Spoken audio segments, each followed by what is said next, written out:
আজ 25শে আগস্ট মঙ্গলবার। দেখে নিন আজকের বাছাই করা সব গুরুত্বপূর্ণ খবর। শুরুতেই অল্প কিছু হেডলাইন্স। নওশাদের নেতৃত্বে কি জঙ্গি প্রশিক্ষণ? বিস্ফোরক অভিযোগ আরাবুলের। শুভেন্দুকে পরিস্থিতি দেখতে অনুরোধ। আইএসএফ ছেড়ে এবার মৃত তৃণমূলে আরাবুল।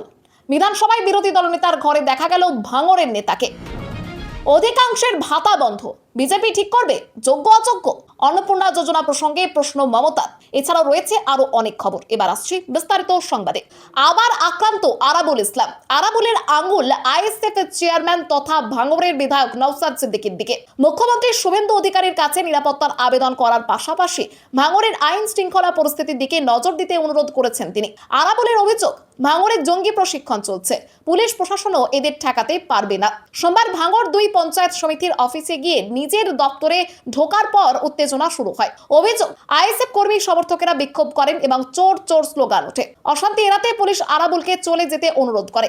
সেই মতো বেরিয়ে আসার সময় তার গাড়িতে পাথর ছোড়া হয় বলে অভিযোগ। স্থানীয় সূত্রে খবর, পরিস্থিতি নিয়ন্ত্রণে আনতে পুলিশকে বেগ পেতে হয়। তবে পুলিশের তৎপরতায় গাড়ি নিয়ে বেরিয়ে যান আরাবুল। এরপরেই নওশাদ সিদ্দিকীর বিরুদ্ধে সরব হন আরাবুল। তার অভিযোগ, নওশাদের নেতৃত্বে ভাঙড়ের জঙ্গিদের প্রশিক্ষণ দেওয়া হচ্ছে। তিনি আরো দাবি করেন, এর আগে তার ওপর বোমা গুলি চলেছে। ভাঙড়ের পরিস্থিতি নিয়ে মুখ্যমন্ত্রীর হস্তক্ষেপের আবেদন জানিয়ে আরাবুল বলেন, যে কোনো সময় রাজনৈতিক দলের লোক খুন হতে পারেন। তার অভিযোগ, পুলিশের ঘাড়ের ওপর দিয়েও ইট ছোড়া হচ্ছে এবং পুলিশ অসহায়। যদিও আরাবুলের সমস্ত অভিযোগ অস্বীকার করেছে আইএসএফ। তাদের দাবি, কোনো আইএসএফ নেতা কর্মী এই হামলার সঙ্গে যুক্ত নন। এর মধ্যেই জল্পনা শুরু হয়েছে আরাবুল ইসলামের ফের তৃণমূলে যোগ দিতে পারেন কিনা তা নিয়ে। আইএসএফ ছেড়ে এবার মৃত তৃণমূলে আরাবুল। বিধানসভায় বিরোধী দলনেতার ঘরে দেখা গেল ভাঙড়ের নেতাকে। জল্পনা ছিলই, সোমবার তারই স্পষ্ট ইঙ্গিত মিলল। আইএসএফ ছেড়ে এবার ঋতব্রত বন্দ্যোপাধ্যায়ের তৃণমূল শিবিরে আরাবুল ইসলাম। সোমবার বিধানসভায় বিরোধী দলনেতার ঘরে দেখা যায় ভাঙড়ের তাজা নেতাকে। 2026-এর বিধানসভা নির্বাচনের আগে তৃণমূল কংগ্রেস ছেড়ে আইএসএফ এ যোগদান দিয়েছিলেন আরাবুল ইসলাম। সেই সময় তিনি জানিয়েছিলেন, তৃণমূলের জন্য তিনি প্রাণপাত করেছেন, কিন্তু সেই দল তাকে বারবার অপমান করেছে। ভোটের ফলের কয়েক মাসের মধ্যেই নওশাদের দলের বিরুদ্ধে কার্যত একই রকম অভিযোগ তুলে পদ ছেড়েছেন তিনি। আইএসএফ ছাড়ার পর আরাবুলের রাজনৈতিক ভবিষ্যৎ নিয়ে কৌতূহল তৈরি হয়েছিল। রাজনৈতিক মহলের একাংশের ধারণা ছিল তিনি হয়তো আবার পুরনো দলেই ফিরবেন। সোমবারের পর সেই জল্পনার মোটামুটি অবসান ঘটল। বর্তমানে তৃণমূল কংগ্রেস দুটি ভাগে বিভক্ত। এবার আরাবুল ইসলামকেও ঋতব্রত বন্দ্যোপাধ্যায়ের শিবিরের দিকে ঝুঁকতে দেখা গেল। আইএসএফ ছাড়ার সময় আরাবুল অভিযোগ করেছিলেন, তারা এক না এক তন্ত্র চালাচ্ছে এবং ভাঙড় জুড়ে দলের লুম্পেন বাহিনী সাধারণ মানুষের ওপর অত্যাচার করছে।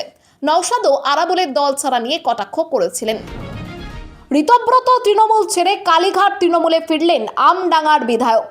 ঋতব্রত তৃণমূল ছেড়ে ফের কালীঘাট তৃণমূলে যোগ দিলেন আমডাঙ্গার বিধায়ক কাশেম সিদ্দিকী। তার দাবি, মমতার সঙ্গে আছি। কুণাল ঘোষের সঙ্গে সাংবাদিক বৈঠক করে কাশেম জানান, ভুল বুঝিয়ে তাকে ঋতব্রত তৃণমূলে নিয়ে যাওয়া হয়েছিল এবং পরে সাময়িক বিভ্রান্তিও হয়েছিল। কালীঘাটে গিয়ে মমতা বন্দ্যোপাধ্যায়ের সঙ্গে দেখাও করেছেন তিনি। কাশেমের বক্তব্য, তাকে বলা হয়েছিল মমতা বন্দ্যোপাধ্যায় তাদের নেত্রী, সেই কারণেই তারা সই করেছিলেন। পরে বুঝতে পারেন ঋতব্রত তৃণমূলের সঙ্গে মমতা বন্দ্যোপাধ্যায়ের কোনো যোগ নেই, তাই ভুল বুঝতে পেরে ফিরে এসেছেন।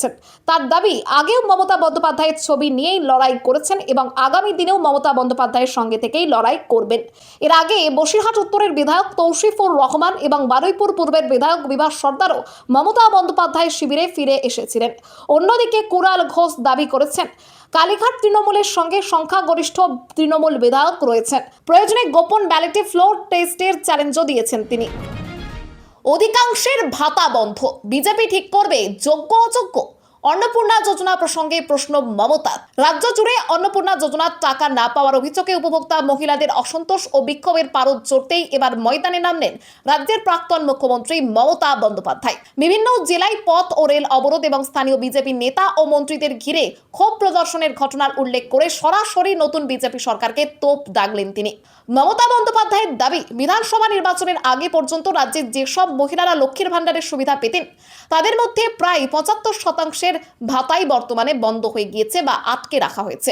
2026 সালের নির্বাচনের আগে বিজেপি যে সমস্ত প্রতিশ্রুতি দিয়ে ক্ষমতায় এসেছিল, কাজের বেলায় তার ঠিক উল্টো পথে হাঁটছে বলে অভিযোগ করেন প্রাক্তন মুখ্যমন্ত্রী।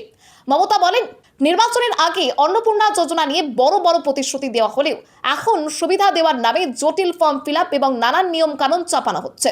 কে অন্নপূর্ণা যোজনার টাকা পাওয়ার যোগ্য আর কে যোগ্য নন তা স্থির করার অধিকার বিজেপির নেই বলেও জানান তিনি। প্রসঙ্গত অন্নপূর্ণা যোজনা নিয়ে রাজ্য জুড়ে বিক্ষোভের ঘটনায় পুরমন্ত্রী অগ্নিমিত্রা পাল দাবি করেছেন তৃণমূলের লোকেরাই উস্কানি দিয়ে গন্ডগোল পাকানোর চেষ্টা করছে। অন্যদিকে পঞ্চায়েত মন্ত্রী দিলীপ ঘোষের মন্তব্য, মহিলাদের ঢালাও লক্ষ্মীর ভান্ডার দিয়ে তৃণমূল অভ্যাস খারাপ করে দিয়েছে, ক্ষোভের আগুনে ঘি পড়তে পারে। ফেসবুকেই আপনি থাকুন, আপনাকে রাস্তায় বেরোতে হবে না। অন্নপূর্ণা যোজনা নিয়ে মমতার অভিযোগের জবাব দিলেন শুভেন্দু অধিকারী। সোমবার ফেসবুক লাইভে বর্তমান সরকারের অন্নপূর্ণা যোজনা নিয়ে মন্তব্য করেছিলেন মমতা বন্দ্যোপাধ্যায়। বিকেলে নবান্ন থেকে সাংবাদিক বৈঠকে তার অভিযোগের পরিসংখ্যান ধরে জবাব দেন বর্তমান মুখ্যমন্ত্রী শুভেন্দু। মমতার অভিযোগ ছিল মেয়েরা অন্নপূর্ণা ভান্ডার পাচ্ছে না এবং বর্ণ দেখে দেওয়া হচ্ছে। এর জবাবে শুভেন্দু বলেন, অন্নপূর্ণা যোজনায় এখনো পর্যন্ত 1,45,64,472 জন উপভোক্তা রয়েছেন, যার মধ্যে 19,20,000 মুসলিম উপভোক্তা। তার দাবি, বর্ণ ধর্ম না দেখে টাকা দেওয়া হচ্ছে। শুভেন্দু আরো বলেন, পাহাড়ের 1 লক্ষ মহিলা অন্নপূর্ণা যোজনার টাকা পেয়েছেন। অন্নপূর্ণা যোজনা নিয়ে 4.5 লক্ষ অভিযোগ এসেছে। সরকার ইতিমধ্যেই অভিযোগ জানানোর জন্য একটি পোর্টাল চালু করেছে। এরপর মমতার ফেসবুক লাইভ নিয়ে কটাক্ষ করে শুভেন্দু বলেন, ফেসবুকেই আপনি থাকুন, বিকেল বেলা আপনাকে রাস্তায় বেরোতে হবে না। পাশাপাশি বারুইপুর ও হালি শহর প্রসঙ্গ টেনে মমতাকে নিশানা করে বলেন, কথা কম বলুন, বিশ্রাম করুন, অনেক বয়স হয়েছে। ফেসবুকেই থাকুন আপনি বিকাল বেলা, আপনাকে রাস্তায় বেরোতে হবে না।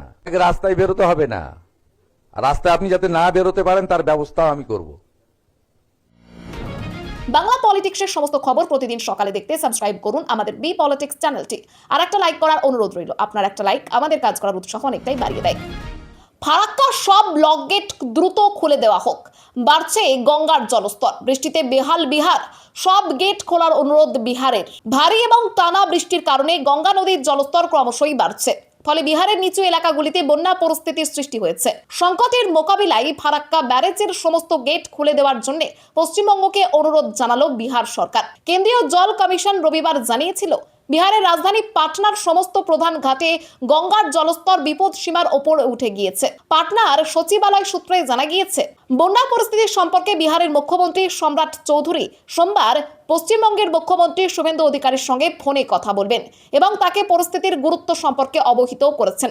সম্রাট বলেন, ফারাক্কা ব্যারেজের সমস্ত গেট খুলে দিলে গঙ্গার জলপ্রবাহ গতিমুক্ত হতে পারে এবং বিহারের বন্যা পরিস্থিতি নিয়ন্ত্রণে সাহায্য করতে পারে। প্রসঙ্গত, ভারত ও বাংলাদেশের মধ্যে 1996 সালে সই হওয়া গঙ্গা জলবন্টন চুক্তির মেয়াদ 12ই ডিসেম্বর শেষ হচ্ছে। এখনো চুক্তির নবীকরণ নিয়ে দুই দেশের মধ্যে আনুষ্ঠানিক আলোচনা শুরু হয়নি। অন্যদিকে এনডিএ শরিক জেডিইউ এই চুক্তির বিরোধিতা করছে। নীতিশ কুমারের দলের দাবি, শুষ্ক মরশুমে বিহার পর্যাপ্ত জল পায় না এবং ফারাক্কায় জল ধরে রাখার ফলে হুগলি নদীর স্বাভাবিক প্রবাহ ব্যাহত হয়। বর্ষার মরশুমে ফারাক্কা জল না ছাড়াই বিহারের বন্যার পরিস্থিতি মোকাবিলা কঠিন হয় বলেও অভিযোগ জেডিইউ নেতৃত্বের। মহুয়ার বিরুদ্ধে পদক্ষেপ করতে পারবে না পুলিশ, নির্দেশ হাইকোর্টের। আপাতত স্বস্তি মহুয়া মৈত্রের। 31শে আগস্ট বা পরবর্তী নির্দেশ না হওয়া পর্যন্ত নিম্ন আদালতের গ্রেপ্তারের পরোয়ানার ভিত্তিতে পদক্ষেপ করতে পারবে না পুলিশ। 27শে আগস্ট মামলার পরবর্তী শুনানি। বিচারপতি দেবাংশু বসাকের ডিভিশন বেঞ্চে এই মামলা শুনানি হয়। এদিন আদালতে পিপি কল্লোল মণ্ডল বলেন, 18 আগস্ট অর্ডার দেয় নিম্ন আদালত। বিচারপতি প্রশ্ন করেন, প্রি কগনিজেন্স স্টেজেই কেন যাননি? মহুয়ার আইনজীবী দেবাশিস রায় বলেন, ওই আদালতের সেই এখতিয়ার নেই। বিচারপতি জানান, এটা জামিনযোগ্য অপরাধ, আপনার যাওয়া দরকার। মহুয়ার আইনজীবী বলেন, তিনি গিয়েছিলেন এবং কোনো এফআইআর পুলিশ কেস হয়নি। লিগাল স্টেপ নেওয়ার পর এফআইআর করা হয়েছে বলে জানান তিনি। গত 19শে আগস্ট নদিয়ার কৃষ্ণনগরের তৃতীয় জুডিশিয়াল ম্যাজিস্ট্রেট আদালত মহুয়া মৈত্রের বিরুদ্ধে গ্রেফতারের পরোয়ানা জারি করেছিল। ভারতীয় ন্যায় সংহিতার একাধিক ধারায় মামলা হয়েছে কৃষ্ণনগরের সাংসদের বিরুদ্ধে। একাধিকবার সমন দেওয়া হলেও তিনি হাজিরা দেননি বলে অভিযোগ। মহুয়ার বিরুদ্ধে বিএনএস এর একাধিক ধারা উল্লেখ করা হয়েছে। এরপরেই হাইকোর্টের দ্বারস্থ হন তিনি। ঋত শিবিরে আরাবুল, মুখ খুললেন নওশাদ।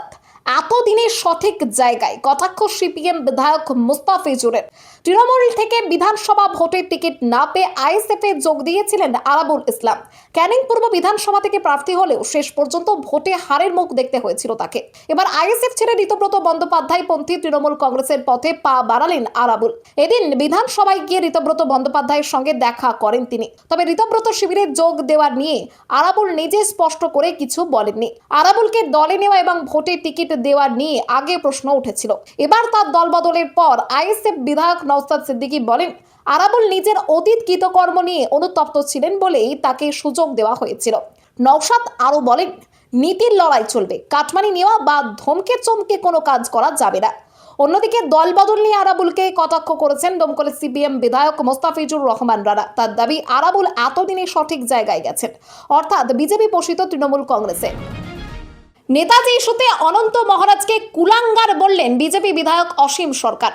নেতাজি সুভাষচন্দ্র বসুকে নিয়ে কুরুচিকর মন্তব্য করেছিলেন অনন্ত মহারাজ। সেই ঘটনায় তার বিরুদ্ধে এফআইআর দায়ের হয়েছে। তীব্র নিন্দা জানিয়েছেন মুখ্যমন্ত্রী শুভেন্দু অধিকারী। নেতাজিকে নিয়ে কুরুচিকর মন্তব্য করায় রাজ্য সরকার অনন্ত মহারাজের বঙ্গবিভূষণ খেতাব কেড়ে নিয়েছে। এবার সেই ইস্যুতেই নাম না করে বিজেপির রাজ্যসভার সাংসদ অনন্তের বিরুদ্ধে তোপ দেগেছেন হরিণঘাটার বিজেপি বিধায়ক অসীম সরকার। নদিয়ার ফুলিয়ার একটি সামাজিক কর্মসূচিতে যোগ দিয়ে তিনি অনন্ত মহারাজকে সমাজের সবথেকে বড় কুলাঙ্গার বলে তীব্র আক্রমণ করেন।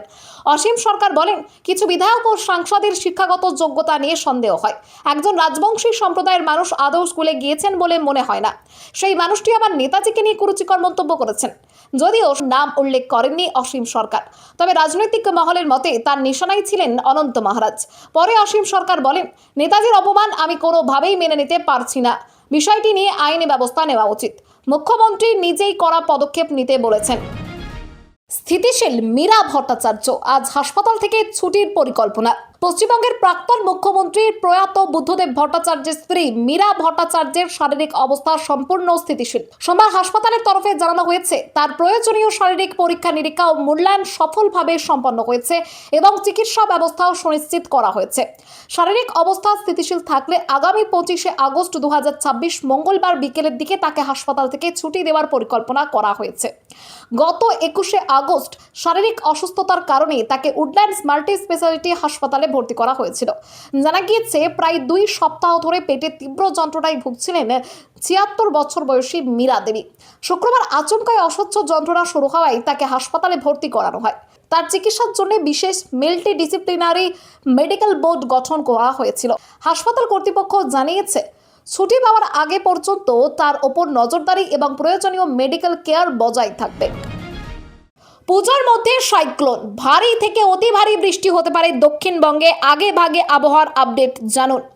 আগস্ট প্রায় শেষের পথে, পুজোর আর কটা দিন মাত্র। এর মধ্যেই শুরু হয়েছে রোদ বৃষ্টির খেলা। কখনো ঝেপে বৃষ্টি, কখনো আবার গুমোট গরম।